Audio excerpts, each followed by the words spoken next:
I said in the previous video we'd be getting to the response, at least on social media, when it comes to the hospitalization of Clarence Thomas. Like I said in that video as well, he's expected to make a full recovery. Flu-like symptoms, not COVID-related, and I'll reuse the same joke. Clearly, if he has flu-like symptoms, it's not going to be COVID. Deranged liberals, though, wish harm on Justice Clarence Thomas after hospitalization, because they always do this, okay? You don't see that when a prominent liberal goes into hospital or they test positive for the most dangerous virus that's ever been known to mankind, or whatever the fuck else is getting pushed out at this point. But okay, somebody catches the coof, somebody goes in for a serious medical scare or something en masse like this. Of course you're going to see a couple of fucking, I don't know, edgy speds that are out there, but you're not going to see the blue check marks like this come out and say, I wish death on you, die, die, die, die, die, whatever the fuck else neurotic, messed up shit that continues to permeate these fucking cesspool websites. Following news over the weekend that Supreme Court Justice Clarence Thomas was hospitalized Friday with an infection after experiencing flu-like symptoms, deranged blue checkmarks on Twitter. That's just not being hyperbolic, and that's just not referring to the user base of Twitter. Actual verified accounts making these insane fucking claims. And other unhinged liberals wished harm and the unconscionable extreme of death upon the ill 73-year-old on the mend. Twitter verified writer Adam Brinklow, whose bylines have appeared in San Francisco Gate and San Francisco Magazine. I wonder where he's from. I hope certain things happened, is how he reported, or is how he responded to the SCOTUS blog post that he was hospitalized. Yeah, oh yeah, there he is. I hope certain things happen. Not necessarily a call for anything, but you can read between the lines on that. Other users similarly soft messaging to signal support of Thomas's downfall. ESPN Las Vegas contributor Xavier Pope replied to the ABC News article with a gif of unfolding the chair, just sitting around, waiting for the worst to happen, of course. If anyone doubts, Pope is rooting for the left's sidelines. He called the pro-medical freedom People's Convoy a white supremacist rally.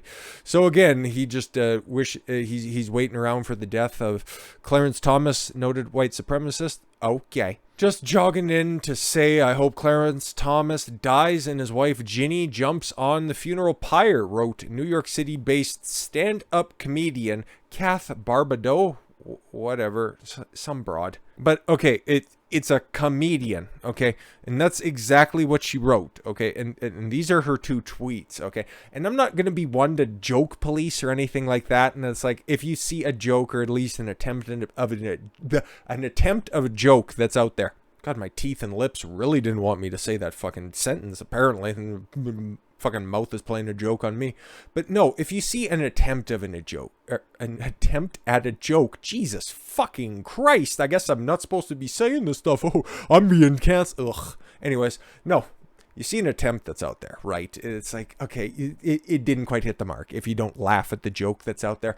But you understand that the attempt of a joke was being made, and I will never, ever, ever fault anybody, whether they're a comedian, a politician, a nurse, a bus driver. If you're trying to be funny, it's an attempt at being funny and adding levity to any situation. And for me, every situation is totally within the bounds of humor. It is never, ever, ever too early for me. If you want to make a joke, I don't give a shit, okay? But that's just me, okay? So then when I see something like this, I don't see a joke there. I really don't, okay? And again, it's a liberal lady in New York who's apparently a comic. I doubt she's ever said anything funny in her life other than, hey, I'm going to try to be a stand-up comedian. And I think I can make a go at this. Just logging in to say I hope Clarence Thomas dies and his wife Ginny jumps on his funeral pyre. Also come out to my shows Wednesday 8 p.m. at 2 Boots Williamsburg and 10 p.m. at Pete's Candy Store XOXOX. Bye. I know where the joke is by just plugging your shows, but you could actually try to make a joke out of the first sentence that's there. Like, there's nothing... It's shocking, but it's not a joke. Like... There's no punchline there. That's just a derogatory statement that isn't going to elicit a response other than just a clapping from your following. 248 people found that funny, I guess. Or maybe they found the joke of you plugging your shows. Like, I get that's kind of a joke, but the first part, I don't know, it's an F-, okay? The tweet as a whole... A C, maybe. Okay, but ugh. And then of course the follow-up is just nonsense.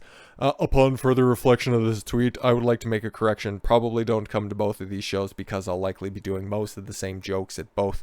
Okay, so if her whatever couple of minutes up front, or she's middling, let's be completely honest, if that's what quantifies as jokes by just saying, hey, here's a conservative that I wish would die,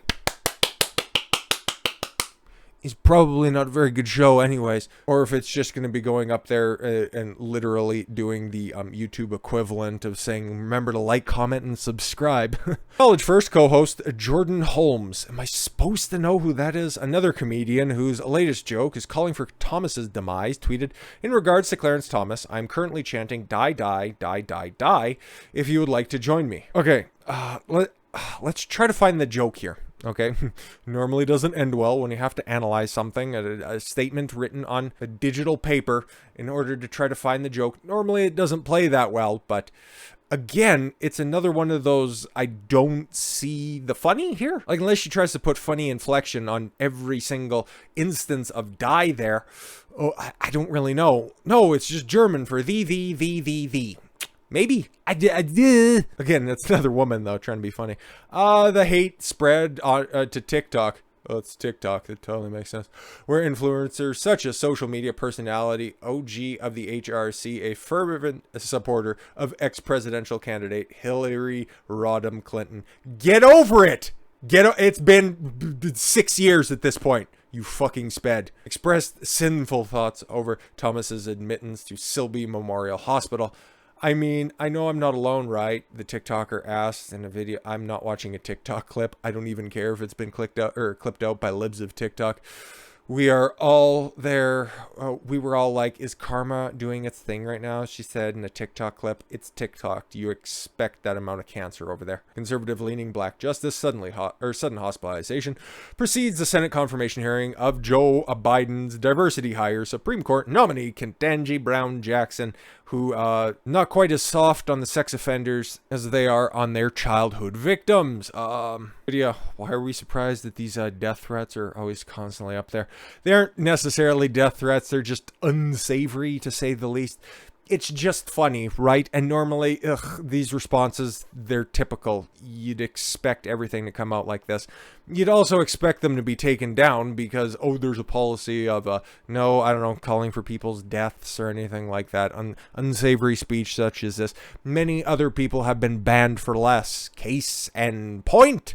The Babylon Bee, which is one of the most consistently funny social media personalities that are out there. Is that the best way to put it? I don't really know. They write those parody headlines after The Onion just kind of spinned off into obscurity. They're very funny. They're very self-aware. They do a really good job. And then, of course, they make this anti or whatever transphobic remark or something like that. At least that's the way that Twitter is categorizing it. And yes, there's a very, very, very, very clear statute when it comes to Twitter's terms and services that's out there. You do not misgender. You do not, I don't know, deny somebody's humanity or whatever fucking leftist nonsense they're trying to spin about this.